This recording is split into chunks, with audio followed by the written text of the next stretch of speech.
Hello students, we will discuss a post-operative status. Let's see a simple procedure but very effective and very interesting and very common.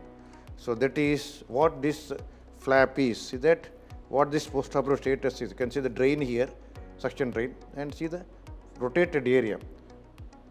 So this is rhomboid flap or Limburg flap. Limburg started this one 1928, still popular, still commonly used, very effective.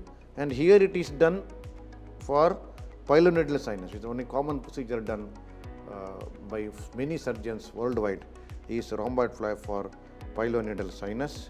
So this is the flap rotated in one point, pivot point into adjacent defect.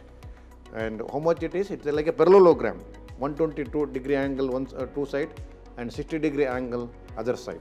Like that, 120, one side 120, another side 60, 120, like the 120, 60, like that. This is the angle you have to create.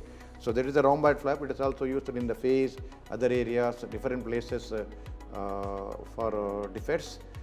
Very useful flap, but you should have a lax rotation areas to do a rhomboid. It's difficult to do in the palmar aspect, difficult to do in the plantar aspect, difficult to do in the scalp because there is no lax area.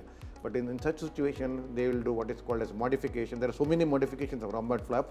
One of the modifications is the triple rhomboid flap. There is three rhomboid in a single patient in different areas. One single defect, 1, 2, 3. Triple rhomboid flap covers such defect very well when there is no lax skin, especially in the scalp.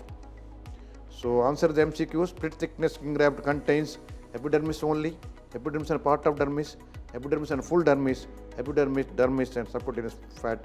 And answer this one in the comment box. And next lecture will have a detailed discussion and a brief explanation. So please comment, put the answer in the comment box, all of you. And students, go through my clinical method in surgery, manual of surgery, operative surgery book, and tissue approximation with the video. And my video lectures about surgery, entire thing, everything, specialties, operative instrument, operative surgery, basic, and X-ray specimens. So students, I hope you have understood this rhomboid flap or Limburg flap very well. Thank you very much.